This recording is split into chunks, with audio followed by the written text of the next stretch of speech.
नमस्कार, आप सभी का बहुत बहुत स्वागत है आपके पसंदीदा और हमारे खास कार्यक्रम वैदिक गुरु में। और मैं हूं आपके साथ हर बार की तरह आज भी आपकी होस्ट एंड दोस्त रश्मि मनन। दर्शकों, मैं जानती हूं अच्छी तरीके से कि आप सभी इस कार्यक्रम के शुरू होने से पहले एकदम रेडी होकर अपने पेन और कॉपी के साथ तैयार होकर टीवी के सामने बैठ जाते हैं ताकि आपको इस कार्यक्रम से जो भी जानकारियां अच्छी लगें वह सभी आप प्राप्त कर पाएं। और अक्सर ऐसे बहुत सारे लोग अपने रिव्यूज भी हमें देते हैं कि ये कार्यक्रम इतना ज्यादा अच्छा लगता है उन सभी को, जिसकी वजह से उनकी लाइफ की बहुत सारी प्रॉब्लम सॉल्व हो जाती है। क्योंकि बहुत सारे लोग अपने जीवन की समस्याओं के कारण नहीं जान पाते हैं, सिर्फ निवारण ढूंढने लगते हैं, जिसके लिए पूजा पाठ भी करते हैं, मंदिरों में जाते हैं और बहुत सारे लोग तो बहुत सारे रत्नों को धारण कर लेते हैं कि किसी तरीके से किसी भी प्रकार से अपने ग्रहों को अच्छा कर लें और सारी समस्याओं का समाधान प्राप्त कर लें। लेकिन हर बार मैं आपको बताती हूं कि जहां पर ग्रहों की स्थिति हमारे लिए बहुत ज्यादा महत्वपूर्ण होती है जानना, वहीं पर घर का वास्तु भी बहुत ज्यादा महत्वपूर्ण होता है। क्योंकि कभी कभी आप लोगों ने सुना होगा कि जन्म पत्रिका में भी वास्तु दोष लग जाता है। घर के अंदर वास्तु होने का कारण क्या होता है ये कोई नहीं जानता, क्योंकि घर को वास्तु के हिसाब से हर व्यक्ति नहीं बना पाता है। अगर नहीं बना पाते हैं तो वास्तु के हिसाब से सामान को लगाना भी बहुत ज्यादा महत्वपूर्ण होता है। और बहुत सारे व्यक्ति ऐसे हैं जिनको तो ये जानकारियां ही नहीं है कि वास्तु हमारे लिए कितना जरूरी होता है, वास्तु के हिसाब से कैसे हमें रहना चाहिए, वास्तु के हिसाब से किस चीज को कहां रखना चाहिए और किस किस तरीके से वास्तु हमारे लिए महत्वपूर्ण होता है। तो आज यही सब जानकारियां आप तक पहुंचाने के लिए हमारे साथ कार्यक्रम में उपस्थित हैं जानी मानी वास्तु एक्सपर्ट रितिका राणा धमेजा जी। आइए इनका स्वागत कर लेते हैं। स्वागत है आपका मैम कार्यक्रम में।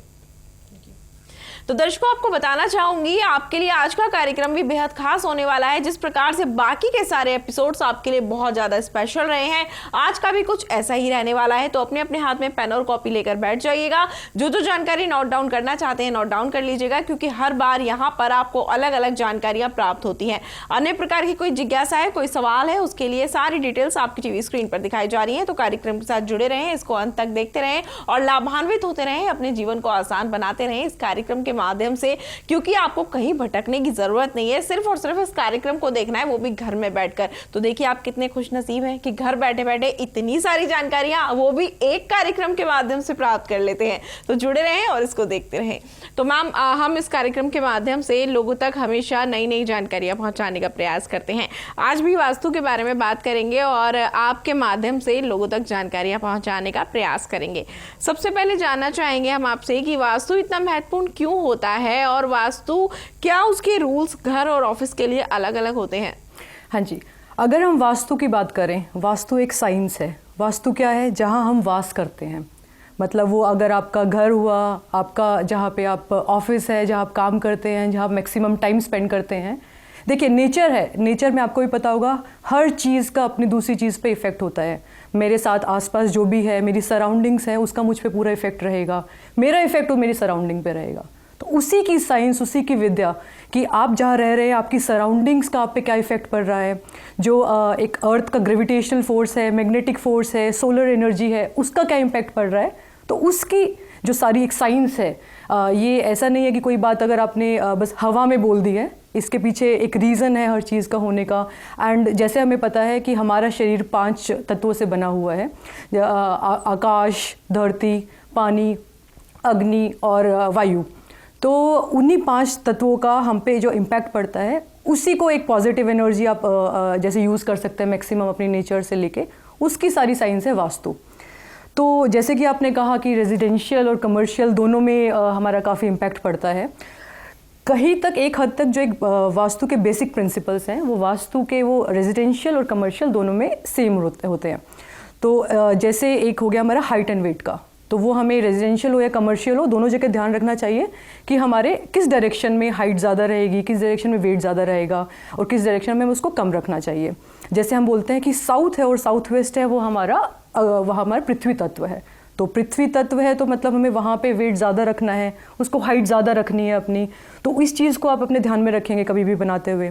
आपका नॉर्थ है, आपका नॉर्थ ईस्ट है, आपका ईस्ट है, उसको आप हल्का रखेंगे जितना कोशिश करेंगे। उसको जितना खुला रख सकते हैं उसको खुला रखेंगे, उस चीज़ का आपको ध्यान रखिए। वेस्ट है आपका, वेस्ट आपका वाटर एलिमेंट है वहाँ पे, तो आपको जो वाटर रिलेटेड चीज़ें हैं आपके पास, जैसे ओवरहेड टैंक हो गया है, उसको आप वहाँ पे लगाएंगे। तो इस साउथ ईस्ट है, साउथ ईस्ट में हम बोलते हैं कि साउथ ईस्ट हमारा अग्नि वहाँ का तत्व है, तो आप साउथ ईस्ट में आप अग्नि से रिलेटेड या आपकी जो इलेक्ट्रिकल इक्विपमेंट्स होते हैं उसको वहाँ लगाएंगे। तो आपको इस चीज़ का ध्यान रखते हुए एक बेसिक आपके घर में और आपके ऑफिस में, देखिए क्या होता है, वास्तु एक साइंस है, दिशाओं पे आधारित है। आपकी 4 दिशाएं हैं, फिर उसको सब डायरेक्शंस में डिवाइड कर दिया जाता है, फिर उसको और डिवाइड कर दिया जाता है। तो उसको एक एग्जैक्ट और एक आपको बिल्कुल गहरे लेवल पे जो वास्तु को अगर आपको अपने घर में करना है तो उसको आप मैप लेंगे एंड हम उसको चेक करते हैं, बिल्कुल सब डायरेक्शन को चेक करते हैं। तो वो फिर आप उसको फाइंड कर सकते हैं कि भाई इस जगह पे ये रख सकते हैं, इस जगह पे ये रख सकते हैं, इस जगह पे। लेकिन हाँ, ओवरऑल लेवल पे जो ये बेसिक चीज़ है इनका होना बहुत ज़रूरी है, अदरवाइज़ वो पूरा वास्तु ही उससे आप गड़बड़ा कर सकते हैं। एक और चीज़ मैं इसमें बोलना चाहूँगी, जो हमारा ब्रह्म स्थान होता है, जो हमारा सेंटर है आपके घर का या आपके ऑफिस का, किसी का भी, उसको हमेशा खुला रखें। वो तत्व है आकाश तत्व, और उसको एकदम स्वच्छ और एकदम खुला रखें। कोशिश करें, वहाँ मंदिर बना सकते हैं आप, लेकिन उसके अलावा वहाँ पे कुछ भी आप ऐसा ना बनाएं जिससे वो या तो वहाँ पे वेट आ रहा है आपका, या हाइट आ रही है यहाँ पे, या फिर गंदगी है। उसके लिए सबसे बड़ा एक तो होता है कि आप टॉयलेट जो बनाते हैं अपने घर का, तो अपने घर का टॉयलेट कभी भी आपको ब्रह्म स्थान पे तो होना ही नहीं चाहिए। वो एक सबसे बड़ा, वो आपके लिए एक अशुभ माना जाता है। तो इन चीज़ों का आप ध्यान रखेंगे और बेसिक चीज़ों का आप ध्यान रखेंगे तो आपके लिए वास्तु और आपके लिए डायरेक्शंस आपके लिए बहुत शुभ साबित होंगे। बिल्कुल बिल्कुल, और ये तो बहुत ज़्यादा ज़रूरी भी है। मेरे हिसाब से हर एक को वास्तु का ध्यान रखना चाहिए। जिनके लिए वास्तु के हिसाब से घर को बनाना पॉसिबल है वो वास्तु के हिसाब से बनाएं, जिनके लिए पॉसिबल नहीं है वो एटलीस्ट सामान तो उसके हिसाब से रख सकते हैं ताकि उनकी प्रॉब्लम कुछ तो कम हो, क्योंकि लोग समझते नहीं है चीज़ों को। वास्तु पर कोई ध्यान देने के बारे में विचार ही नहीं करता है। बहुत कम लोग हैं जो कभी कोई मकान खरीदने जाते हैं तो वास्तु को ध्यान में देते हैं। फ्लैट खरीदने चाहते हैं तो पहले ये चेक कर लेते हैं किचन कहाँ पर है, वॉशरूम कहाँ पर है और किस तरीके से किस चीज़ को यहाँ पर रखा गया है। तो अगर हम बात करें कमर्शियल की, मतलब अगर हम बात करें हमारे व्यापार स्थल की, हमारे ऑफिस की, तो आप वहाँ के लिए क्या टिप्स देना चाहेंगे हमारे दर्शकों को? क्या वहाँ के रूल्स या फिर वहाँ पे वास्तु रेजिडेंशियल से एकदम डिफरेंट होता है या सेम होता है? देखिए, जैसे मैंने आपको बताया कि जो बेसिक है वास्तु का वो आपका रेजिडेंशियल और आपका कमर्शियल दोनों में सेम रहेगा। जैसे आप हाइट और वेट आपका साउथ वेस्ट में, साउथ में रखेंगे एंड उसको लाइट रखेंगे। कुछ चीज़ें हैं जो हमारी रेजिडेंशियल में और कमर्शियल वास्तु में डिफरेंट होती हैं। जैसे वेद दोष, हम बोलते हैं कि अगर रेजिडेंशियल प्रॉपर्टी है उसके सामने कोई मंदिर हुआ, तालाब हुआ, मस्जिद हुआ या कोई पब्लिक एमिनिटीज़ हुई तो वो अशुभ होती है हमारी रेजिडेंशियल उसके लिए। लेकिन अगर जहाँ कमर्शियल की बात करें तो वही उसके लिए शुभ होता है, क्योंकि क्या होगा, अगर ये सब चीज़ें हैं इसका मतलब है काफ़ी लोग वहाँ पे आ रहे हैं, जा रहे हैं एंड आपके बिजनेस को विजिबिलिटी मिल रही है, तो वो सब चीज़ आपके बिजनेस के लिए बहुत शुभ है। दूसरी चीज़, जैसे हम रेजिडेंशियल में करते हैं कि साउथ फेसिंग हम लोग तो थोड़ा अवॉइड करते हैं रेजिडेंशियल में, हमारा जो मेन गेट रहता है। लेकिन कमर्शियल में वो है कि हम लोग चारों दिशाओं में दरवाजे, मेन गेट रख सकते हैं, क्योंकि कमर्शियल है और कहते हैं कि जिस कमर्शियल भूमि पे चारों तरफ अगर आपके पास दरवाजे हैं तो वो बहुत शुभ मानी जाती है, क्योंकि आपको मैक्सिमम लोग उसको एक्सेस कर सकते हैं, चारों दिशाओं से कर सकते हैं। तो एक ये डिफरेंस भी रहता है इस चीज़ का। दूसरा है रेजिडेंशियल में हम लोग बेसमेंट को बहुत ज़्यादा नहीं वो करते हैं कि बेसमेंट आपको होना चाहिए, क्योंकि बेसमेंट अगर आपको रेजिडेंशियल में बनाना है तो 1/3 पार्ट में आप रेजिडेंशियल उसमें बेसमेंट बनाइए, नॉर्थ ईस्ट की साइड बेसमेंट को बनाइए। लेकिन अगर आप कमर्शियल की बात करते हैं तो कमर्शियल में बेसमेंट होना ओके है, क्योंकि सामान रखना है, देखिए प्रैक्टिकल भी है वो, क्योंकि आप वहाँ सामान उस हिसाब से रखेंगे एंड उसको आपको स्टोरेज के लिए चाहिए, तो एक ये डिफरेंस उसके लिए आ जाता है। तो हाँ जी, बेसिक का अगर जो बात की जाए, उसके अलावा छोटी मोटी चीज़ें हैं जो हमें वहाँ से और वहाँ पे वो डिफ़र कर जाती हैं। हाँ जी बिल्कुल। और बेसमेंट जो है, अक्सर हमने भी ऐसा सुना है, लोग कहते हैं कि जहाँ आप लोग रहते हैं वहाँ पर बेसमेंट नहीं बनाना चाहिए और जिस तरीके से आपने बताया इस तरीके से बनाना चाहिए। तो हम आपसे जानना चाहेंगे इसका रीज़न होता है क्या कुछ इसके पीछे, क्यों नहीं बनाना चाहिए? क्या इससे कुछ प्रॉब्लम्स आती हैं या घर के अंदर और ज़्यादा वास्तु दोष उत्पन्न हो जाता है? किस किस प्रकार से प्रभावित करता है? तो हम चाहेंगे थोड़ा सा आप बताएं इस बारे में। देखिए, एक तो आप बेसमेंट बना रहे हैं तो मतलब आप गड्ढा कर रहे हैं घर में, तो अगर हम वास्तु की अगर बात की जाए तो हमें अगर डाउन रखना है तो हमें नॉर्थ ईस्ट और नॉर्थ को डाउन रखेंगे। तो इसलिए बोलते हैं कि रेजिडेंशियल में आप बेसमेंट केवल अगर बनानी है तो उसी जगह में बनाएं। दूसरी चीज़ है, जो वास्तु है वो हमारे जो नेचर है उससे उसके जो पॉजिटिव और नेगेटिव एनर्जीज़ हैं, सारा वो उसकी साइंस है। तो एक तो सन रेज़ का आपका ज़रूर रहता है कि आपकी जो सन रेज़ आती हैं जो आपके घर में जो एक बेसमेंट तक नहीं पहुंच सकते हैं वो आपके घर में, और बेसमेंट में भी आएगी तो आपके ईस्ट नॉर्थ ईस्ट तक मैक्सिमम आएगी, पीछे के एरिया में आपके वो सन रेज़ तो बिल्कुल नहीं आएगी। तो कहते हैं ना सन रेज़ से जो एनर्जी आपको मिलती है वो सब आपको बेसमेंट में नहीं मिल सकती है, वहाँ डैम्प रहेगा, अंधेरा रहेगा। तो एक बहुत बड़ा एक ये रीज़न है कि आपको घर में वो बेसमेंट को अवॉइड ही करना चाहिए। बिल्कुल, आपने अच्छे तरीके से समझाया हमारे दर्शकों को कि मकान बनाते हुए किन चीज़ों को ध्यान रखना चाहिए और खासकर बेसमेंट घर में क्यों नहीं बनाना चाहिए, जहां आप रहते हैं, जहां वास करते हैं उस जगह पर क्यों नहीं बनाना चाहिए। और जैसे कि आपने कहा कि जहां हम वास करते हैं वहीं पर वास्तु दोष उत्पन्न होता है, तो उसका ध्यान रखना ज़रूरी होता है। जब हम घर बनाते हैं, मकान बनाते हैं या ऑफिस बनाते हैं तो ऑब्वियसली बात है फ्लोर्स भी बनाते हैं ताकि लोग अपने जो है अपने तरीके से रह पाएँ। अलग अलग रूम होते हैं, सबके बेडरूम्स होते हैं। तो अभी तक ना इस कार्यक्रम में हमने सारी बातें डिस्कस की हैं, अलग अलग तरीके से लोगों तक जानकारियां पहुंचाने का प्रयास किया है। बेडरूम कहाँ होना चाहिए, फर्नीचर कैसा होना चाहिए, किन किन बातों को ध्यान में रखना चाहिए। लेकिन सीढ़ियों के बारे में आपसे जानना चाहूंगी कि सीढ़ियां कहाँ बनानी चाहिए, क्या उसकी भी कोई दिशा होती है? अक्सर देखा जाता है, कहा जाता है, कुछ लोग ऐसा कहते हैं, हमने सुना भी है कि सीढ़ियों के नीचे कुछ अगर बनाते हैं तो सोच समझ कर बनाना चाहिए, जैसे मंदिर तो कभी नहीं बनाना चाहिए, और बहुत सारी ऐसी बातें हैं। तो हम चाहेंगे आप बताएं, कुछ इस पर प्रकाश डालें थोड़ा सा। जी, सीढ़ियों की जो अगर हम बात की जाए तो बेस्ट रहता है हम साउथ वेस्ट में सीढ़ियाँ बनाएं, क्योंकि साउथ वेस्ट हमारा हाइट से एसोसिएटेड है, वेट हमें मैक्सिमम वहाँ देना है। तो क्या होगा, ऑब्वियसली हम जहाँ सीढ़ियाँ बनाएंगे तो सीढ़ियों के साथ ऊपर हम उसको थोड़ा ऊपर उठा के उसका बनाते हैं। तो बेस्ट तो लोकेशन होती है सीढ़ियों की साउथ वेस्ट में बनाएं। साउथ वेस्ट में पॉसिबल नहीं है तो आप उसको साउथ साइड ले जा सकते हैं, आप उसको वेस्ट साइड ले जा सकते हैं। लेकिन नॉर्थ ईस्ट आप ईस्ट साइड अवॉइड कीजिए सीढ़ियों को बनाना, उस साइड तो बिल्कुल नहीं बनाना चाहिए, क्योंकि आप हाइट दे रहे हैं उस डायरेक्शन को, आप वेट दे रहे हैं उस डायरेक्शन को, तो उस साइड आप उसको अवॉइड कीजिए। और अपने साउथ वेस्ट, साउथ ईस्ट में भी बना सकते हैं, अगर आपके पास कोई ऑप्शन नहीं है तो आप साउथ ईस्ट में बनाइए, बना सकते हैं। लेकिन आप नॉर्थ ईस्ट और नॉर्थ को तो बिल्कुल अवॉइड कीजिए। और दूसरी चीज़ रहती है, जैसे आपने बोला सीढ़ियों के नीचे कुछ नहीं बनाना चाहिए, तो आपने बिल्कुल सही बोला। सीढ़ियों के नीचे आप उसको खाली रखिए।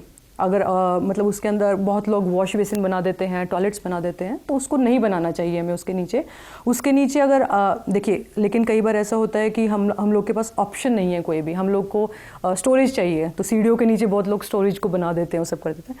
तो ऐसी स्थिति में आप उसको ओपन रखिए, आप उसको क्लोज मत करिए। हमें उस एरिया को बंद नहीं करना है, तो उसको आप ओपन रखिए उसको। अगर आप कोई ऑप्शन नहीं है तो पहले तो ऑप्शन ढूंढिए कि आपका अगर साउथ साइड में या साउथ वेस्ट साइड में आपका स्टोर बन सकता है, तो नहीं तो आप उसको ओपन रखिए और उसमें मिनिमम सामान आप कोशिश कीजिए कि वहाँ पे उसको आप ना भरे ना उसको। दूसरी चीज़ है, आप सीढ़ियों बनाते टाइम ये ध्यान रखें कि सीढ़ियाँ आपकी क्लॉकवाइज हो, वो एंटी क्लॉकवाइज नहीं होनी चाहिए सीढ़ियाँ आपकी। तो एक और बात कि आपको सीढ़ियों का नंबर, आप उसको ऑड नंबर रखें सीढ़ियों के नंबर को। एंड इसमें भी होता है, बहुत लोग जैसे मुझसे पूछते हैं कि मैंने तो अपना फर्स्ट फ्लोर अपना रेंट पे दिया हुआ है, तो वो वहाँ पे वो लोग रहते हैं, एंड मेरा फिर सेकंड फ्लोर पे मेरा टेरेस है, तो उसमें मैं सीढ़ियों को कैसे देखूँ?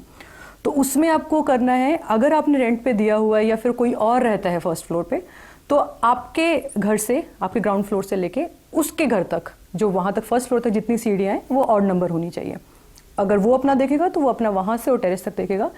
और अगर आपका ही घर है या आपके ही बच्चे रह रहे हैं फर्स्ट फ्लोर पे, या आप फर्स्ट फ्लोर पे रह रहे हैं या सेकंड फ्लोर पे रह रहे हैं, तो आप स्टार्टिंग से लेके, ग्राउंड फ्लोर से लेके और बिल्कुल टॉप तक आप फिर देखेंगे कि टोटल नंबर वो ऑड होना चाहिए सीढ़ियों का। तो इस चीज़ का भी आपको एक ध्यान रखना चाहिए सीढ़ियों के लिए। हाँ जी, यानी कि सीढ़ियों की संख्या भी बहुत ज्यादा मैटर करती है। बिल्कुल, ये तो मुझे ऐसा लगता है बहुत ही कम लोग होंगे शायद जिनको पता होगा कि सीढ़ियों की डायरेक्शन पर तो सभी ध्यान दे लेते हैं अक्सर कि यहाँ बनानी है, इस तरीके से बनानी है, इस दिशा में बनानी है, लेकिन संख्या तो मेरे को ऐसा लगता है कि पहली बार लोगों ने सुना होगा कि संख्या पर भी ध्यान देना चाहिए, क्योंकि वो भी बहुत ज़्यादा इंपॉर्टेंट होता है।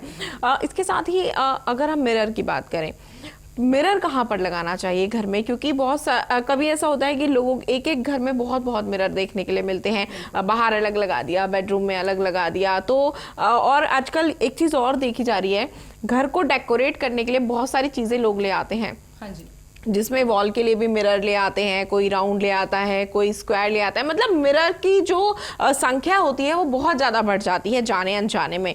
तो मिरर्स किस तरीके से होने चाहिए घर में? क्या मिरर ज़्यादा या कम होने से भी लाइफ पर कोई इफेक्ट पड़ता है या घर पर कोई इफेक्ट पड़ता है? हम चाहेंगे आप थोड़ा सा बताएं इस बारे में। हाँ जी, बिल्कुल। अगर मिरर्स की बात की जाए, देखिए मिरर क्या है, मिरर रिफ्लेक्ट करता है, तो जो मिरर में दिखेगा वो उसको रिफ्लेक्ट कर रहा है, कहीं ना कहीं उसको ज़्यादा करके दिखा रहा है। कुछ लोग घर में मिरर इसलिए भी लगाते हैं कि घर छोटा दिख रहा है तो एक साइड मिरर लगा लिया ताकि घर बड़ा दिखे। आप सैलॉन्स वगैरह में और इन जगह में बहुत ज़्यादा आप मिरर्स को देखेंगे कि उसको बड़ा दिखाने के लिए आप मिरर्स को लगाते हैं। तो वही चीज़ है, तो मिरर आपको प्लेस करने चाहिए नॉर्थ टू ईस्ट की वॉल पे। उस वॉल पे आप प्लेस करेंगे तो क्या है, जो आपकी साउथ या वेस्ट साइड से एनर्जी है वो उसको रिफ्लेक्ट बैक कर दे रहा है, आपके घर में नेगेटिव एनर्जी को रिफ्लेक्ट बैक कर दे रहा है।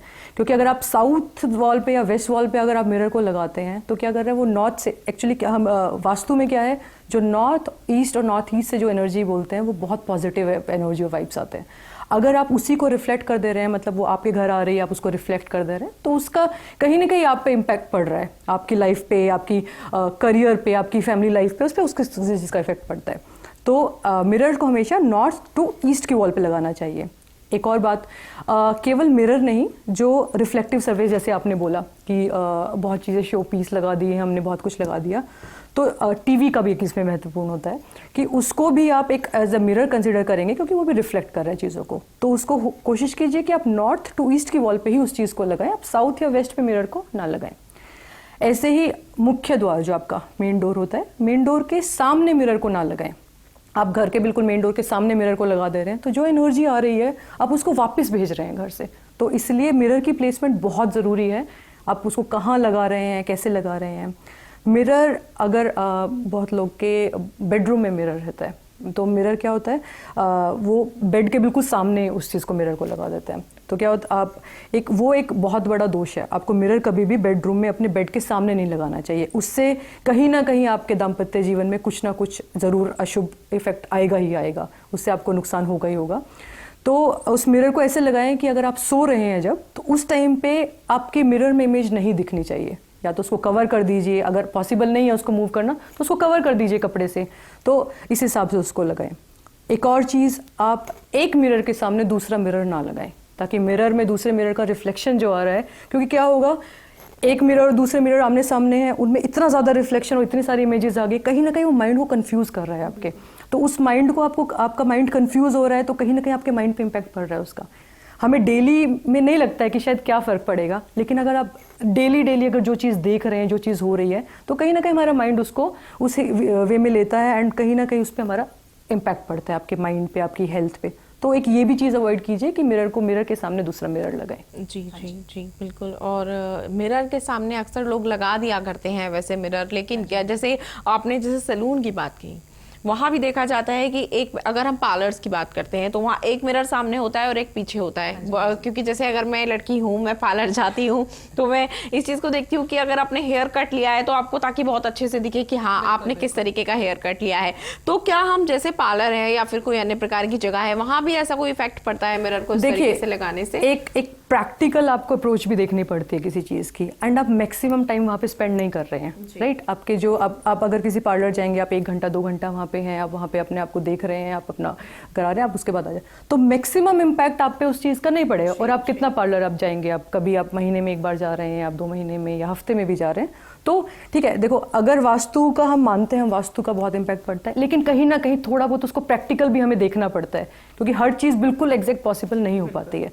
तो घर में उसको अवॉइड कीजिए, अपने जो आपका जो ऑफिस है, आपका कमर्शियल स्पेस है, वहाँ पे उसको अवॉइड कीजिए, तो वो आपके लिए काफ़ी बेनिफिशियल रहेगा। जी बिल्कुल, आपने अच्छी जानकारी दी है हमारे दर्शकों को। मिरर के बारे में आपने बताया कि मिरर ऐसे नहीं लगाना चाहिए। हालांकि लोग मिरर लगाते समय भी नहीं इन सब चीज़ों को ध्यान में देते हैं। बेडरूम कहाँ बनाना है, किस तरीके से बनाना है, बेड कहाँ रखना चाहिए, और किस तरफ पैर करके सोना चाहिए या फिर किस तरफ सर करके सोना चाहिए, ये अक्सर लोगों को नहीं पता होता है। और इन्हीं की वजह से लोग अपनी लाइफ के अंदर बहुत बड़ी बड़ी गलतियाँ कर बैठते हैं, जिसके कारण उनके जीवन में बहुत सारी प्रॉब्लम्स आ जाती हैं। अगर हम बात करें, लोगों के लिए धन बहुत ज़्यादा महत्वपूर्ण होता है, जैसे कि सभी लोग जानते हैं। तो क्या वर्क प्लेस पर या फिर अगर आपका घर है वहाँ पर धन को रखने की भी कोई डायरेक्शन होती है? यदि हाँ, तो दोनों की एक जैसी होती है या अलग अलग होती है? हाँ जी, अगर आप धन रखने की बात करें तो नॉर्थ हमारा है कुबेर का स्थान। तो अगर आपके घर में आपका नॉर्थ में आप रख सकते हैं उसको, आपकी जो तिजोरी होती है, लेकिन उसको आप रखेंगे साउथ की वॉल पे, ताकि उसका फेस हो नॉर्थ की तरफ, क्योंकि नॉर्थ की तरफ फेस होगा, नॉर्थ हमारा कुबेर का कॉर्नर उसको बोला जाता है, तो उसको हमेशा जब ओपन करें तो नॉर्थ की तरफ ओपन हो। आप ये ध्यान रखें, साउथ या वेस्ट की वॉल पे उसको रखें ताकि नॉर्थ या ईस्ट की तरफ ओपन हो, क्योंकि जैसे मैंने आपको बोला एक पॉजिटिव एनर्जी हम लोग बोलते हैं नॉर्थ और ईस्ट की साइड से आती है।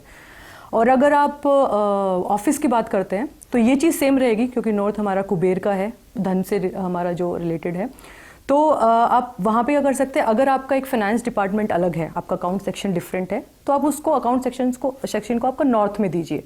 और नॉर्थ में आपका वही आपका जो मनी आपका जहाँ पे आप कैश रखते हैं सब करते हैं, साउथ की वॉल पे रखिए उसको। लेकिन जब आप उसको अगर आपको आपके तिजोरी को खोलेंगे तो वो फेस आपको नॉर्थ होना चाहिए। अगर इन केस जो हमारी जैसे दुकान होती है या फिर हमारे छोटे ऑफिसेज होते हैं जहाँ पे एक सेपरेट हमारा अकाउंट डिपार्टमेंट नहीं होता है, वहाँ पे आप अपने ही ऑफिस में साउथ की वॉल पे जहाँ पे आप बैठते हैं तो वहाँ साउथ की वॉल पे आप उसको कैश काउंट उसको रखिए, ताकि ओपन होने पे वो नॉर्थ की तरफ ही फेस करे या फिर ईस्ट की तरफ फेस करे। साउथ या वेस्ट की तरफ फेस करेंगे तो आपका मनी ड्रेन ही करेगा, वो आपको पॉजिटिव आपको आपके पास नहीं रुकेगा। तो वो बहुत ज़रूरी है कि उसका फेस आपको किस साइड करना है। हाँ जी बिल्कुल। और इसी के साथ ही जैसे आप बहुत सारी चीज़ें बता रही हैं कि घर में जब सामान रखना चाहिए तो कहाँ रखना चाहिए। अक्सर हमने सुना है कि घर के अंदर दिशाएं जो होती हैं उनका बहुत ज़्यादा इम्पैक्ट पड़ता है। अगर आप किसी दिशा को हल्का रखना है तो उसको हल्का रखना चाहिए, किसी दिशा को भारी रखना होता है तो उसको भारी रखना चाहिए। और अगर इसी में गलती हो जाए, सामान रखने में गलती हो जाए, तो लाइफ बहुत ज़्यादा प्रॉब्लम से घिर जाती है। तो अगर हम बात करें हैवी मशीन्स की या फिर किसी अन्य प्रकार की चीजों की, तो उनको रखने की दिशा क्या होती है, कहाँ पर किस दिशा में रखना चाहिए? खासकर हैवी मशीन्स के बारे में हम जानना चाहेंगे। देखिए, हैवी मशीन्स को हम लोग साउथ वेस्ट में रखेंगे, क्योंकि मैंने आपको बताया कि धरती है वहाँ का तत्व, तो उसको हैवी बना के रखना है हमें, तो साउथ वेस्ट में या साउथ में आप उसको हैवी मशीन्स को रख सकते हैं। अगर मैं कमर्शियल स्पेस की बात करूँ, मैं आपको एक बार थोड़ा सा ओवरव्यू भी दूंगी कमर्शियल स्पेस में कि फर्स्ट तो मैं आपको बताऊंगी कि जो हमारे ऑनर है, मैनेजर हैं, उनका स्थान क्या रहना चाहिए। तो उनका स्थान भी हम करेंगे साउथ में, साउथ वेस्ट में एंड वेस्ट में। ऐसा हमारा ये जैसे जो हाईएस्ट लेवल है वो साउथ में रहेंगे, देन उसके बाद साउथ वेस्ट में रहेंगे, देन वेस्ट में रहेंगे। तो हम उनको सिटिंग इस हिसाब से बनानी चाहिए। और इस चीज़ का स्पेशली ध्यान रखना चाहिए कि वो नॉर्थ की तरफ फेस करें। आप बैठे हैं तो आप नॉर्थ की तरफ या ईस्ट की तरफ फेस करें जैसे आप डील कर रहे हैं। ऐसे ही जो हैवी मशीन्स और जो आपका सामान है आप उसको साउथ वेस्ट में रखिए, और कच्चा सामान है उसको भी आप साउथ वेस्ट में रखिए, साउथ में रखिए। लेकिन जो आप चाहते हैं कि आपकी बिक्री हो जिस सामान की, और जो आपका फाइनल सामान रहता है बेचने वाला, उसको आप नॉर्थ वेस्ट में रखिए। उसको भूल के भी आप साउथ वेस्ट में या साउथ में नहीं रखेंगे। जिस सामान को आपको निकालना है, जिस सामान को आप जल्दी से जल्दी बेचना है, तो उसको आप नॉर्थ वेस्ट कॉर्नर में रखिए, तो वो बहुत जल्दी आपका सामान बिकेगा। बिल्कुल, ये टिप तो मुझे लगता है हर किसी को फॉलो करनी चाहिए, क्योंकि ये बहुत ज़्यादा लाभकारी होगी उन लोगों के लिए जिन लोगों की शॉप है खासकर, है ना। तो उन लोगों को बहुत ज़्यादा इजी हो जाएगा इसके बाद, क्योंकि जो सामान उनको चाहते हैं कि सेल करना है, मेरे ख्याल से तो ये इसमें भी वर्क कर सकता है। अगर किसी का कोई प्रोडक्ट है और काफ़ी टाइम से वो सेल आउट नहीं हो रहा है, तो उसको उस दिशा में अगर रख दें उठाकर, तो बहुत ईजी। मैंने ऐसा खुद देखा है। मतलब क्या होता है कि जो शॉप ओनर था वो खुद नॉर्थ वेस्ट में बैठे हुए थे और उन्होंने सामान को रख दिया साउथ वेस्ट में। अब वो कह रहे हैं मुझे बिक्री नहीं हो रही। एक्चुअली उन्होंने अब जब दुकान शिफ्ट की तो उन्होंने उसको सामान को ऐसा रख दिया, उन्होंने उसको डायरेक्शन चेंज कर दी। तो अब क्या हुआ, उनकी सामान बिक्री नहीं हो रही है। मुझे बोल रहे हैं कि उस दुकान पे तो बहुत अच्छा चल रहा था। अब वो दुकान का फेस डिफरेंट हो गया तो उन्होंने उसी हिसाब से रखा। लेकिन अब अगर वो खुद नॉर्थ वेस्ट में बैठेंगे और साउथ वेस्ट में सामान रखेंगे तो वो बिकेगा नहीं, और वो भी उनकी लाइफ भी स्टेबल नहीं रहेगी। तो खुद आप साउथ में बैठिए, साउथ वेस्ट में बैठिए, और जो सामान बेचना है उसको नॉर्थ वेस्ट में रखिए। थोड़ा सा आप उसको साउथ या वेस्ट साइड में रख सकते हैं, लेकिन उसको नॉर्थ वेस्ट में रखना बहुत ज़रूरी है। बिल्कुल बिल्कुल ठीक कहा आपने। फिलहाल तो समय का अभाव है, लेकिन एक छोटी सी जानकारी और आपसे प्राप्त करना चाहेंगे। आजकल एक चलन चल गया है, हर एक व्यक्ति अपने घर को सजाने के लिए तमाम प्रकार की चीज़ें इस्तेमाल करने लगा है, जिसके अंदर बहुत सारी चीज़ें हैं, उसमें प्लांट्स भी हैं, ट्रीज भी हैं। तो हम आपसे जानना चाहेंगे उसकी प्लेसमेंट क्या होनी चाहिए, क्योंकि हर एक पौधे का एक अपना मीनिंग होता है, हर एक पौधे की एक दिशा होती है, हर एक पौधे को रखने का तरीका होता है। इंडोर प्लांट्स होते हैं, आउटडोर प्लांट्स होते हैं। तो कहाँ पौधे लगाने चाहिए, किस तरीके से लगाने चाहिए? मनी प्लांट लगा लेते हैं लोग और बहुत सारी ऐसी चीज़ें लाकर रख लेते हैं। तो चाहेंगे इसके बारे में आप बताएं कुछ। अगर हम पौधों की बात करें तो उसको बहुत डीप में ले जाएंगे हम। हर एक पौधे का अपना एक तरीका होता है रखने का, या उसको कैसे रखने का होता है। तो लेकिन अगर मैं जो बहुत हाई लेवल पे आपको बताऊं, जिस चीज़ का आपको ध्यान रखना चाहिए अपने घर में, जो बड़े पौधे हैं, जो बड़े पेड़ हैं, उनको आप रखेंगे साउथ वेस्ट पे। एक ये जो बहुत बेसिक रूल है ना हाइट एंड वेट का, अगर हम इसको ध्यान में रख के चलेंगे तो बहुत वास्तु तो हम लोग वैसे ही ठीक हो जाएगा हमारा। तो जो बड़े पेड़ हैं, हमारे बड़े पौधे हैं, जो छायादार वृक्ष है, साउथ में लगाएं, साउथ वेस्ट में लगाएं, ताकि उससे छाया भी आए और वो हाइट एंड वेट भी हमारे घर का बढ़ाए। एंड जो छोटे पौधे हैं, या हमें अगर गार्डन रखना है, अपना पार्क रखना है, हम उसको नॉर्थ साइड में लगाएं, नॉर्थ ईस्ट में लगाएं, ईस्ट में लगाएं। उससे क्या रहेगा, अगर हमने छोटे पौधे हैं तो वो हमारा ज़्यादा वेट भी नहीं है, हाइट भी ज़्यादा नहीं है। एंड हम अगर ना अपना गार्डन या पार्क हम अपना नॉर्थ या नॉर्थ ईस्ट में ले जाते हैं, तो इसका मतलब हम ओपन स्पेस दे रहे हैं उस एरिया में, तो वो हमारा वो दोनों काम कर जाएगा कि हमारे वो पौधे भी रखे हैं हमने वहाँ पे, एंड हमने उसको ओपन स्पेस भी दे दिए हैं अपने उसके लिए, हमारा हल्का भी हो गया है वो अपने साउथ वेस्ट या साउथ के हिसाब से। तो उसको उस हिसाब से हमें रखना चाहिए। जी बिल्कुल, बिल्कुल ठीक कहा आपने। इसी के साथ ही एक सवाल और महत्वपूर्ण, जो कि हर किसी के लिए जानना बहुत ज़्यादा ज़रूरी है, समय का अभाव है लेकिन हम चाहेंगे आप ज़रूर इसका जवाब दें हमारे दर्शकों को, कि घर के अंदर पानी की निकासी के लिए क्या पाइपलाइन कहाँ होनी चाहिए, किस दिशा में होनी चाहिए, उसका भी क्या कोई अहम रोल होता है? हाँ जी, बिल्कुल अहम रोल होता है। पानी की निकासी हम नॉर्थ साइड में या ईस्ट साइड में करें, स्लोप जो हमारा होता है वो नॉर्थ और ईस्ट साइड में हम लोग करें, क्योंकि वो मैंने आपको बताया कि वो एक पानी का जोन है। तो हम लोग जो पानी की पूरी निकासी है, पानी भी दो टाइप का लेकिन रहेगा। जैसे अगर आपका जो आपकी छत पे पानी इकट्ठा हो जाता है, या वो वाला पानी हुआ, या फिर आपको आपने कहीं से पानी को आपको अपने घर से अपने घर धोया है, तो वो वाला पानी जहाँ से निकलना है, तो वो नॉर्थ ईस्ट में आपका या नॉर्थ ईस्ट साइड में जाए, वो बहुत अच्छा रहता है। लेकिन जो टॉयलेट का पानी है और वो जो हमारा वेस्ट या केमिकल, जैसे अगर आप इंडस्ट्री की बात करें, तो जो केमिकल वाला वाटर है उसको कभी भी नॉर्थ या नॉर्थ ईस्ट या ईस्ट साइड में हमें नहीं निकास करना है।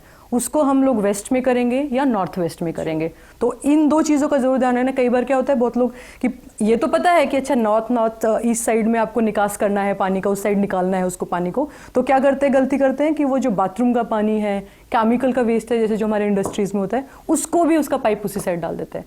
तो ये ज़रूर करना है कि वो जो वेस्ट वाटर है उसको आप नॉर्थ वेस्ट की साइड करिए या वेस्ट की साइड उसको निकालिए, एंड जो हमारा पानी है जो इकट्ठा हो रहा है वो पानी है, उसका निकास आप नॉर्थ की साइड में या ईस्ट की साइड में, उस साइड में पानी का बहाव रहेगा। कभी भी साउथ या वेस्ट, साउथ की साइड में आप कभी पानी का निकास नहीं करेंगे, वो बहुत खतरनाक रहेगा आपके लिए। ईस्ट, साउथ ईस्ट जैसे आपका है, साउथ ईस्ट आपका अग्नि कोण होता है, अग्नि है, आप आग पे पानी डाल देंगे अगर, तो वो उसी वाला इफेक्ट आपको देगा। तो आपको उस साइड भी पानी का कुछ नहीं रखना है, पानी का निकास नहीं। बिल्कुल, आपने एकदम ठीक कहा। हम जरूर विस्तार में इसके बारे में आपसे जानना चाहते हैं, लेकिन क्या करें, समय का अभाव है। कार्यक्रम जानकारियां तो ढेरों होती हैं प्राप्त करने के लिए, लेकिन समय बहुत सीमित होता है। तो फिलहाल हम अपने दर्शकों तक इतनी जानकारियां पहुंचा पाए हैं, और खासकर आप यहाँ पर आई हैं, आपने उन तक इतनी सारी जानकारियां पहुंचाई हैं, उसके लिए आपका बहुत बहुत धन्यवाद। तो दर्शकों, आज एक बार फिर से आप सभी ने ढेरों जानकारियां प्राप्त कर ली हैं, वो भी वैदिक गुरु के माध्यम से। तो ये कार्यक्रम बेहद खास होता जाता है और आपके जीवन की सारी समस्याओं को दूर कर देता है। कोई जिज्ञासा है, कोई सवाल है, डिटेल्स आपकी टीवी स्क्रीन पर है, और इस कार्यक्रम को देखते रहें, जीवन को सुखमय तरीके से व्यतीत करते रहें, तमाम सवालों के जवाब इस कार्यक्रम के माध्यम से प्राप्त करते रहें। फिलहाल आज के लिए इतना ही। आप सभी से होगी फिर से मुलाकात अगले एपिसोड में। तब तक के लिए आप सभी से चाहूंगी आज्ञा। नमस्कार।